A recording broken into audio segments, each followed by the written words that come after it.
This week's best MMA bets, we're talking UFC 286. I'm going to give you guys my most confident picks, favorite underdogs, the lock of the week, value bets / props, and then we'll finish it out with the parlays. Make sure you guys smash that like button. If you're new to the channel, subscribe, turn the post notifications on, and make sure to share the video as well. Also, guys, Fight Companion, 1 p.m. Eastern time. Make sure you guys tune into it. I'll be live for the entire UFC 286 card. Without further ado, let's start it off with the most confident pick section. I'll have them up around the screen, and let's talk about the first one here. It's going to be Rafael Fiziev to knock out Justin Gaethje. I've been feeling really good about this stylistic matchup that I think favors Fiziev a ton.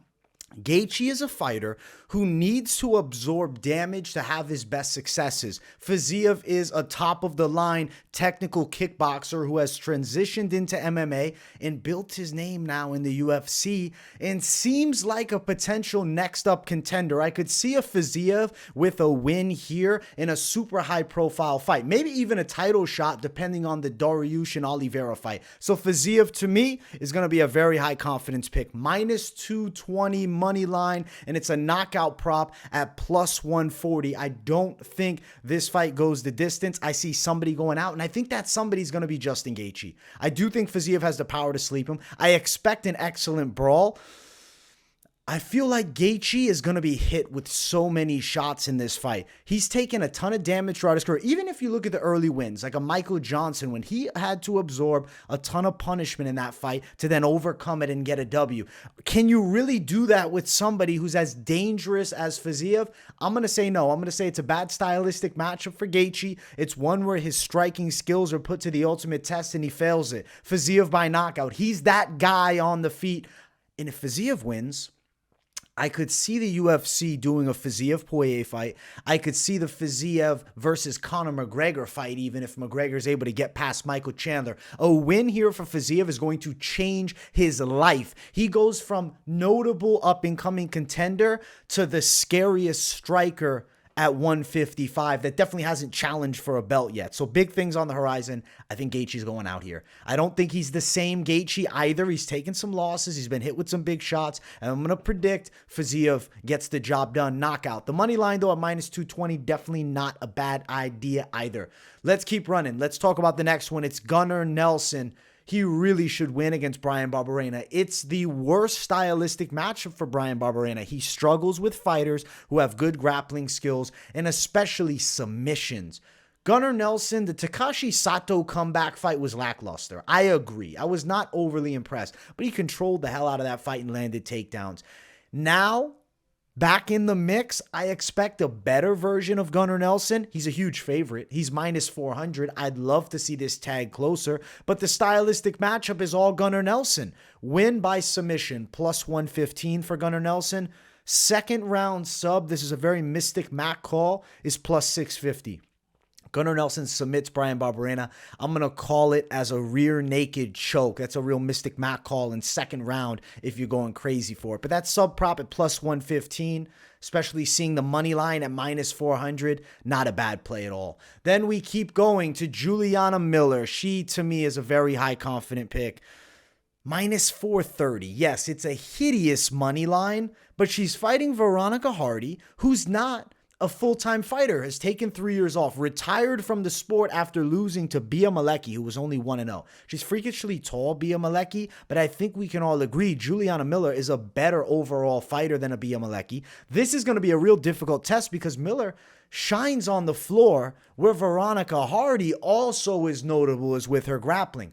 This fight here, she's fighting somebody who has their sword sharpened. A consistently active Juliana Miller who went through the ringer on The Ultimate Fighter, wins the show, and it is now taking on a Veronica Hardy who hasn't fought in ages. The Juliana Miller side, to me, is going to clearly have a huge edge. I actually think she'll pull the submission off. Submission win is plus 200. inside the distance, plus 100. Juliana Miller, to get it done, money line is very wide at minus 430, but I'm extremely confident. I don't see a part-time fighter taking out Juliana Miller, who I think is a savage. I think she's really on the come up. I'm going to pick Juliana Miller with a ton of confidence, guys. I think she beats Veronica Hardy. I'm saying finish. I'll say sub. It's plus 200. Inside distance, not bad, though, at plus 100. Juliana Miller, crazy confidence. The next of the most confident picks, I'm going to include Jack Tank Shore. He's got to beat Amakwan Amirkhani. He's a massive favorite, minus 485. I kind of feel like the sneaky prop here is over 1.5 rounds at minus 160. I think there's a real chance Jack Shore finishes Makwan, because let's be real. Makwan Amirkhani is a one-round fighter. He's got 2 rounds in him at best. He gasses later in fights. Could Jack Shore win a decision? Absolutely. So I don't really like touching any props there. I like the over-under. I like over 1.5 rounds. I don't think Jack Shore, coming up from bantamweight, is going to have that substantial power on the feet where he's able to just run over Makwan. Could I see him finishing him? Yes, but I see it more when a Makwan's gassed out. That happens later in the second or in the third round. Over 1.5, minus 160 is the sneakiest value play you can get. And I think at minus 485, a Shore money line would be more so just a parlay piece. Shore's going to win. These 4 most confident picks, I really see winning their fights. I'm going to add one honorable mention that I don't have listed on the screen. It's going to be Muhammad Mokaev, but his line was so wide that I just didn't even want to really get too deep into it. He's minus 700. He's fighting a good jiu-jitsu practitioner in Filo. Could he end up going the distance? Definitely a chance that Mokaev would win by a decision. He's an honorable mention because the line is hideous, and I really don't love propping it up here. But Mokaev, let's say you have him to win the fight by a decision. I'll bring it up, plus 190. Excuse me, plus 190. Mokaev to win by submission, plus 100. He's fighting with that hurt shoulder. He's a massively wide favorite. Maybe this is one you stay off of. That one could be one you stay off. Definitely could go the distance, but I'm picking Mokaev to get the finish there. Had to bring up that Muhammad Mokaev name. I think we got some more interesting ones, though, coming up with the next section. We're going to get into the favorite underdogs, and let's talk about 2 of these savages. Jennifer Maya and Jai Herbert are my 2 favorite underdogs this card.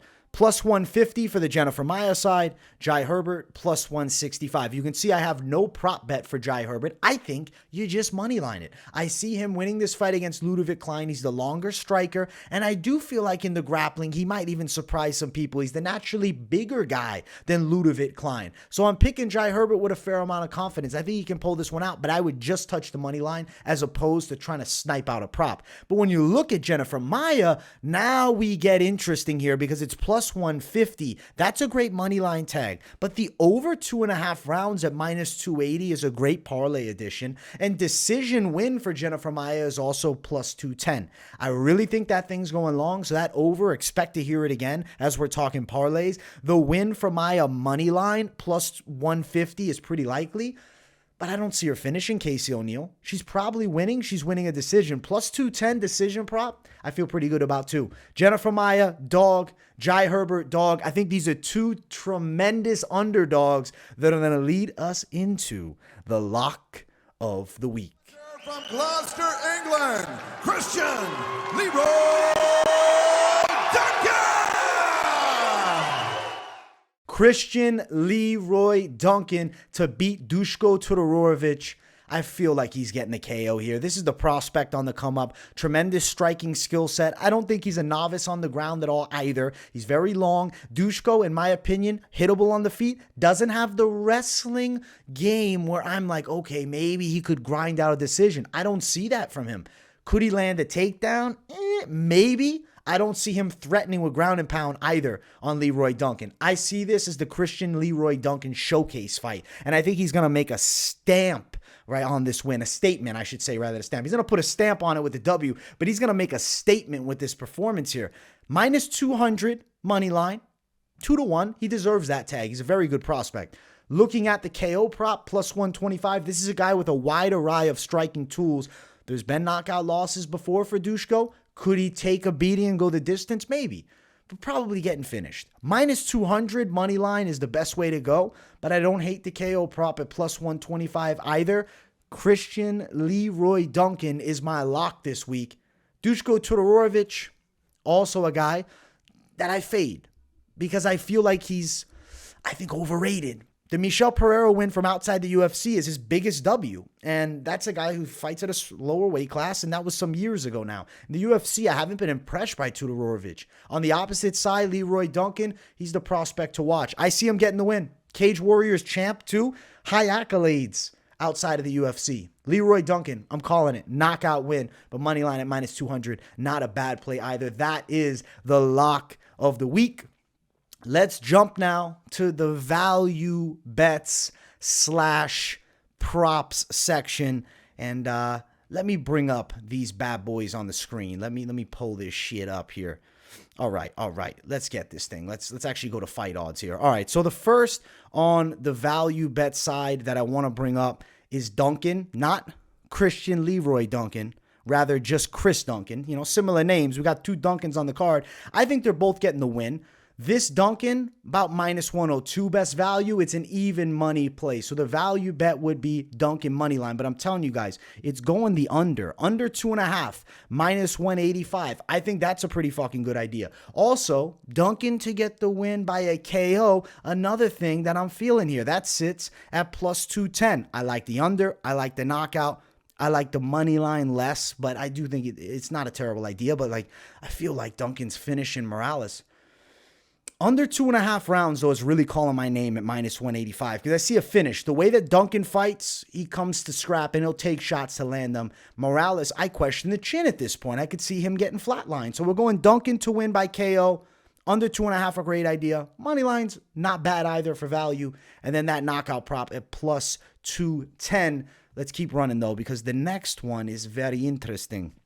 It's Lerone Murphy. I think money line, minus 165 against a novice prospect. I know he's 10-0. You say, oh, but they got almost the same amount of fights. UFC experience versus Brazilian regional scene. Your big fight against Elves Brenner. I guess LFA, too, for, Santos. I can't completely show. It's not just Brazilian regional scene. But Lerone Murphy's been fighting in the UFC. Elves Brenner, recent opponent of Santos, put him in bad positions. I think Lerone Murphy's experience comes into play here a lot. He's minus 165 money line. That would be the value bet. Now, as you start looking into things, could there be a knockout for Murphy? I think he has the power, and at plus 300, I don't think it's an atrocious idea. The expected method of victory is plus 150, decision win for Lerone Murphy. But I actually think KO could come to fruition here. I could see him cracking Santos with some big shots and putting his lights out. So I like a knockout for Murphy at plus 300. I think that's a solid play. That right there is the value bet / prop section. I feel like it was pretty heat, man. I think we got two dynamite plays this week. I want to jump to the fame section, the fan favorite section, the parlays. And make sure you guys smash that like button if you haven't. And let's talk about some parlays here. All right. So the one that I really feel like this week could be a sneaky hitter. I wrote this down before the show as, the sneaky hitter of the week, right? Juliana Miller, wide favorite, but I really see her getting it done. Dog money, Jai Herbert. Is it a risk? Hey, he's a dog, though, so we're throwing a dog in this one, right? And then we're going to also add in that Duncan Morales under, because I do think this thing's going under 2.5. About plus 400 for Juliana Miller, Jai Herbert, and under 2.5 here. Looking for value. This is a value parlay. I'm not saying this is the safest play of the week. I want to give you guys value first, and then we'll get into the safer shit. All right, so Leroy Duncan, right? Let's add him in the slate. Then we also have, Lerone Murphy adding into the slate. Let's get him. And let's also add the side of Maya and O'Neal over 2.5 rounds. Plus 1524. Am I crazy or do I think this happens too? I feel like this is happening. I have a very good chance. I feel like it's a very good chance this happens, guys. I like this for value a lot. Now, if you're like, fuck that underdog. All right. Plus 500 still for this one. And I think this really is going to come through. Now, if you want to add some more to it, and I'll put it on top of this here, what could we bring? I want to bring value. I also want to bring high likelihood of success. Gunnar Nelson gives you an extra plus 100. That's not a bad idea. Plus 677 now. Fiziev, plus 1,000 if you had him in. Now, you see, you're leaving Usman out. You're leaving your main event pick out. It's because I acknowledge this main event is a true 50-50 matchup. These guys are 1-1 against one another. So I don't want to risk it all on the parlays unless you're looking for like, that end of the road parlay. You throw it down, for fun. You have some crazy lines, but I don't want to do that right now, okay? We got plus 1,488 for this wild ass play right here. I think this one could come through for sure. And if you added back in Jai Herbert, I have to do it, plus 4,000. Yeah, we're going nuts with that. I want to give you guys just a little less crazy, right? So you can see that the over-unders, I feel like we have a sure hitter with this over 2.5 with the Maia fight. So I'm going to add that back in. I also feel like Duncan Morales is going under. I see a knockout in that fight. Okay, so now we got even money for those two. And then you ask yourself, okay, value to likelihood, my lock was Leroy Duncan. Plus 205. You got an over and under, and you got Leroy Duncan. The over is for the Maia and O'Neal fight. The under is for the other Duncan in the Morales fight, plus 205. I don't think this is a bad idea at all. This is playable.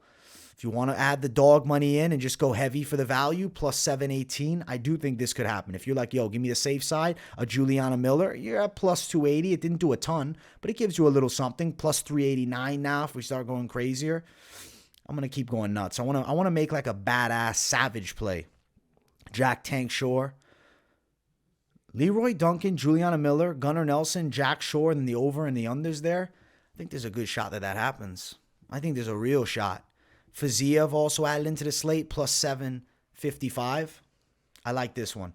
And I do want to give you guys something new. I don't normally do the prop parlays, but I want to have some fun with this, man. I want to give you guys some type of prop parlay that we can, I feel like, cash on. That's big likelihood without the craziest risk we've ever seen. All right, I'm concocting this right now. This is on the fly. I wasn't ready. I wasn't 100% expecting to do this, but I was like, damn, I want to do it as we're talking about it. All right, fuck it. We're going to go Fiziev KO. I'm adding him to the slate. All right, now I got to ask myself who I'm confident in getting a finish. I think I'm going to go with Nelson by sub. I'm going to add him in. Nelson by sub. Plus 458. I don't think this is a terrible idea. This is not looking crazy to me. I'm going to add in an over-under. It counts. The over-under counts as a prop. Plus 643 now. Fiziev knockout. Nelson sub. And the over 2.5 in the O'Neal Maia fight. That could be sneaky as fuck. And then, I think you add in just the money line touch. Like I said to you, I don't want to risk it all on Jack Shore getting that finish, even though I think it's possible. Plus 795. I've left out the side of Sam Patterson because Ashmo's is a dangerous test, but I know some of you will be adding him in.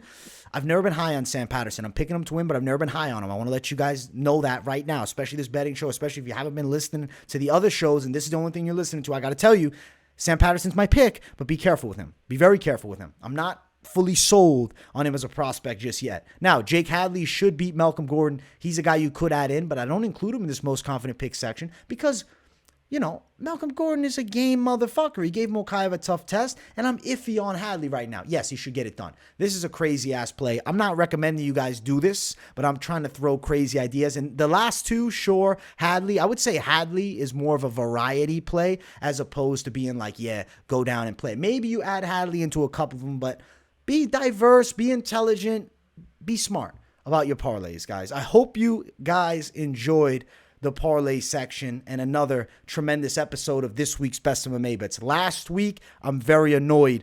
Romanov got killed. It was a terrible lock, my worst lock ever. I'll always own the bad picks because they do occasionally happen, and I'm not doing that again. I think Christian Leroy Duncan brings me back with a vengeance, and let's get this win streak going again because I'm trying to get flowing. I was on a nice little roll. The John Jones pick was tremendous. The Aaron Blanchfield pick was tremendous this year. And I think Christian Leroy Duncan is going to be another tremendous one. Hope you guys enjoyed. Much love. I appreciate all of you for tuning into the show. Let me know what your lock is in the comments. Drop your bets and parlays. If you got nothing to say, drop a W in the chat as always. I appreciate everybody for tuning into the show. Thank you all for watching, and I will see you all in the next one. Peace, guys.